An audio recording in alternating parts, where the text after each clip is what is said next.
Well, like the line in the old Wizard of Oz movie, there's no place like home. Dorothy was clicking those ruby slippers together. She wanted to get back home, and there are some big-time college basketball players that have wanted to play close to home, and thus they're playing in the Missouri Valley Conference. A couple of weeks ago, we wrote a story about the talent increase in the league, and you can read that story right here on the website. But today I want to talk to you about 6 individual players that are big-time players, program-shaping kinds of players that are going to be in the Missouri Valley Conference this year. Welcome back to ValleyHoopsInsider.com. I'm Harry Schrader, editor of the site. 6 players we want to talk about. The first one, A.J. Green from Northern Iowa. Went to Cedar Falls High School, big-time player, top player in the state. ESPN calls him one of their top 100 players. It's not that often the ESPN top 100 player ends up in the Missouri Valley Conference, but A.J. Green did.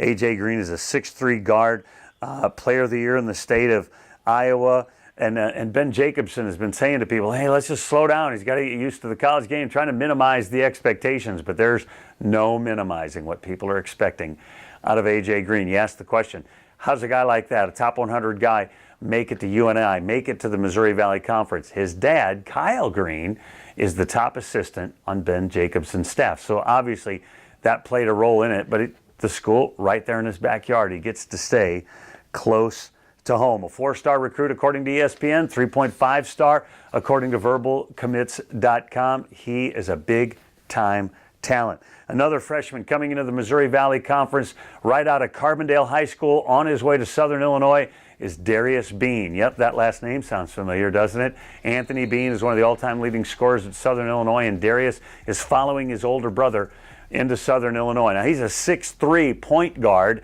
and Barry Hinson says he's a legit point guard. Barry Hinson also says he's got to work on his body. He's a thin little guy, even though he's 6'3". He's got to put some strength on, put some muscle on. But Darius Beam's a big-time player. 16 points, about 5 rebounds, 3 assists as a point guard for Carbondale High School. But he's going to emerge and evolve as a big-time point guard there at Southern Illinois. ESPN rated him the 11th best player in the state of Illinois. You say, how did Carbondale get him?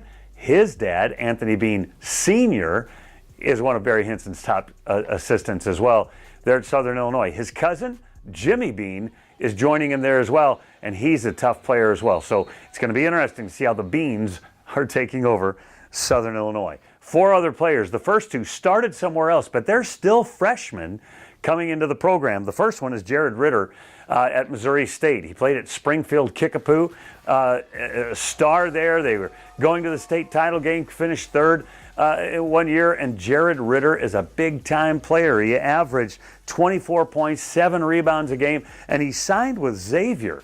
Never played a game, maybe even never practiced with the team. It just didn't feel right for Jared Ritter, and so he decided to come home. Came home when Paul Lusk was the head coach, checked it out when Dana Ford took over, decided to stay. Now, he's been able to spend a year with the team, getting to know his teammates, getting in the weight room, all those kinds of things. Jared Ritter's going to be a legit player, and head coach Dana Ford told me we're going to find a way to get him on the floor. He can guard 3, 4, 5 positions maybe, and they're going to get him in a lot of different situations. Jared Ritter is going to be a big part of their team this year. Another guy, very similar situation, Cooper Neese, is going to be playing at Indiana State. He's a 6'4" wing. He was a finalist for the Mr. Basketball Award in the state of Indiana. Went to Cloverdale High School, smaller town, and he went to Butler University. Now, that's right in his state, but it's a big city. And he got there, and it just didn't feel all right, and so he was going to be in the Big East. Instead, immediately transferred back to Indiana State. Cloverdale, a lot more like Terre Haute, both culturally and geographically. And Cooper Neese averaged 27 points, 9.5 rebounds as a high school senior. Greg Lansing told me a year ago how pumped up he was about having this guy. He's going to have to wait for him to become eligible. But Cooper Neese is an impact player that the Sycamore fans can't wait to see up close and personal. The final 2 players we want to talk about are transfer players that have come back to their hometowns or back to their own regions and played somewhere else. The first one is Ryan Physique, the 6'8" forward for Valparaiso. He played at Providence for 2 years with the Friars. 2 years in a row they went to the NCAA tournament with Physique in the lineup, played most of those games and started 19 games, played 50-plus games as a Friar, hit over 50 three-pointers while playing with the Friars, and as I mentioned, Both of those years that he was there, they went to the NCAA tournament. He started looking around, looking for a situation that made more sense. And coming out of Chesterton, Indiana, Marquette Catholic High School, Valparaiso seemed to be a good fit for him. In high school, 25 points a game, 10 rebounds, 4 assists. He is going to be an impact guy, 6'8" guy with skill. Going to load up that front end for the Crusaders. The final player I want to talk to is kind of an anomaly in the league, transferring right within the league. Matt Chastain signed with Loyola out of high school, big-time recruit, over 2,000 points in his high school career, state titleist his senior year, a 6'6" guy that can handle it, can dunk it, can shoot it from outside. He's got all the skills, and he went to Loyola.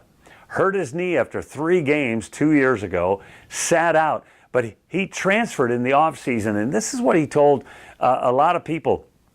Came out of high school and said, you know what, I don't want to really play close to home. And so he went to Chicago, which is just a couple hours away, but it's away from home. Got there and didn't play a lot because of the injured knee, but just really felt like, you know what, I do want to play close to home. Transferred, ended up at Illinois State, where he had been recruited as a high school senior. And Illinois State just up Highway 74 from Leroy High School, and he has found a home there. A 6'6" guy that can play multiple positions, scored over 2,000 points in high school. He was a leading all-time scorer, leading all-time rebounder, leading all-time shot blocker, scored, handed out over 200 assists, stole over 200 balls. He can do it all. And so obviously kind of odd, transferring right within the league. But Matt Chastain is going to be an impact player for Illinois State. Just played 3 games with Loyola, and you wonder if he might get that year back somehow on appeal eventually. 6 big-time players coming back home to the Missouri Valley Conference. It should be a lot of fun to watch these guys and the glut of talent coming into the MVC. I'm Harry Schrader. Glad you've been to the website today. We're going to be continually adding things to the website. Come back often. Thanks for watching. Remember, since you've been there, make it a better place. We'll see you again real soon.